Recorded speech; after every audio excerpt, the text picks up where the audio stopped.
Government school का mission जों सोलियो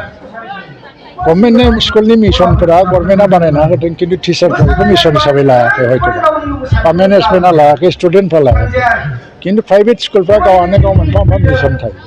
आरो बे टिचारफोरनिबो मिशन टिचारफोरखौ जेब्लानाखि जोङो एपइन्टमेन्ट होयोब्ला बे मिशननि सोमोन्दै बुंनाय जायो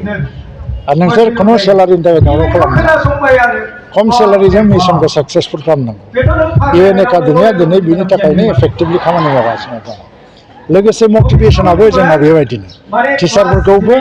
गार्जेनफोरखौबो फरायसाफोरखौ बे फरायसाफोरखौबो जोङो मटिभेट खालामनांगौआ राइट जानांगौ दा बै मटिभेसना सरकारि स्कुलाव निल बुंनो थाङोबा गैया थारमाने बेखौ क्लासरुमाव 45 मिनिटनि स्पिचाव जि एसे बुङो बेनो एक्सट्रा एफर्ट थाया फारसेथिङै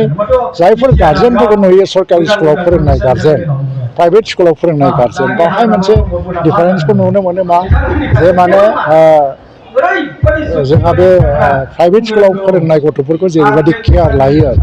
सरकारि स्कुलाव सरकारानो लानांगौ होननानै मोनसे हगारसारनाय नियम दं दा बेखौ चेन्ज खालामनांसिगोन गार्जेना बयबो फिसाफोरखौ समान ट्रिटमेन्ट हो समानै केयार ला आरो दा टेक्न'लजिनि जुग जेला गथ'फ्रा टेक्न'लजिजोंनो देरगोन लावगोन बेखौ जों हमथानो हाया नाथाय गाज्रियाव जाहाथे थाङा मोजां फारसे लाबोनायनि दायित्वखौ जों बयबो दायित्व लालायनांगोन।